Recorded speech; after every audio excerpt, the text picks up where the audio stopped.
starting my custom fairy wings that I made 3 days before Halloween, I started with sketching out my shape and design I wanted for the base of my fairy wings. This does end up changing because I would go to tweak the shape as I went, but for the most part, I followed other DIY tutorials with using the sketch as a guide to bend my wire to, so you'll see my wings go through some phases before I finally settle on my final design, but drawing out the general shape did help me save lots of more time as an indecisive person.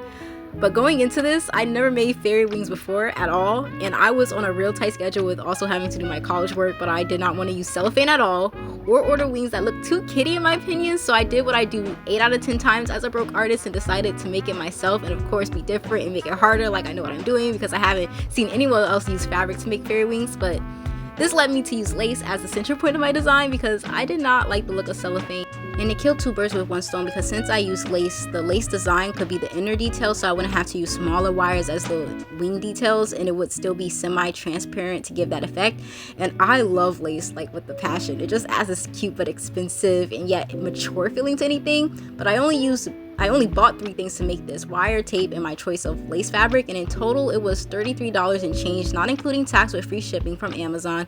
And other stuff I used was things I already had on hand like hot glue, cardboard, and ribbon, and scissors that you could get at a dollar store for cheap too, so it's still affordable if you don't have this stuff on hand. And here's me using my sketchbook to measure out how big my wings could be with the 1 yard of fabric I'm using to size my design. And since I used a more thinner wire to save money, my work around this was to twist the wire together to make it firmer and hold its shape for the frame of my wings. And this wire ended up being just enough with additional wire for accessories like a crown and other wire accents, so though it added more time, but it was very worth it in the end. So yeah, here is me just realizing, oh, this is kind of too thin, and basically, oh yes, I also have pliers on hand too, but I feel like if you have a toolkit, you will already have pliers, but I had pliers and I used scissors to cut it because it was thin enough for scissors to cut. So yeah, here's me twisting it. And in this actual video, even though it's almost like how I did it, I did not really follow the base of my sketch to make my wing shape, so I didn't record it. But here is what it ended up looking like when I finally got a decent shape that I like. That's what it was. I'm pretty sure it still changes again, but I cut cardboard out of my sketchbook to use as the base for the backpack of my wings, basically, because that's the mechanism I wanted to use, was like a backpack almost. And I used two pieces of the cardboard and like sandwiched the ribbon in between to make the backpack piece. But yeah, that was my prototype.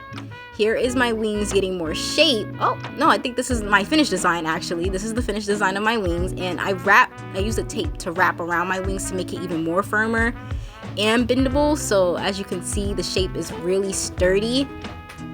And once I got to this point, honestly, it was easy sailing from there. Like, I was a little scared because my lace fabric did not come until like Hallow's Eve. I'm pretty sure it was the day before Halloween, but I already finished the base and also like framing and taping my fairy wings. So yes, this is the base, and basically the one I'm wearing right now, the heart shaped backpack, is a prototype because I just needed to see how that would work. So I ended up doing that whole process twice, cutting out a new fresh piece of cardboard because I'm like, okay, I gotta figure out how I'm gonna make this more comfortable. So yeah, I just sandwiched it between the ribbons and measured out my size. And here is my lace fabric coming.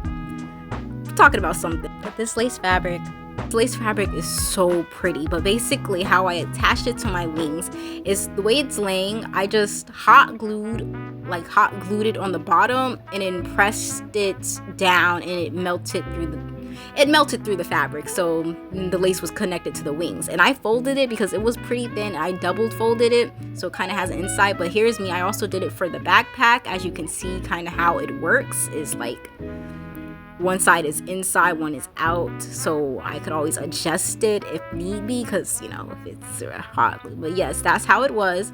And I attached this to my wings, and this is the finished product of my lace wings that I made in only 3 days. It's cute. I loved it. It lasts. It just looks so like expensive and cute. And Oh my gosh, I was just really happy to finish it because, like I said, I was also doing college work and this was 3 days free time. I was like tweaking the design. I was like, yo, I don't like that design, tweaking that design. And it looks a little lopsided right now in here, but it's not lopsided. Like, it's just foldable. I made it really so I could like fold it up when Halloween was over and put it up. But yeah, here is like my first outfit idea, but I was like, no, let me go back to the pink dress I wore for the prototype. So yeah, here is the final look. And I had a great Halloween. It was so cute. Like, I would make it in different colors. It was so cute. What color would you make yours in?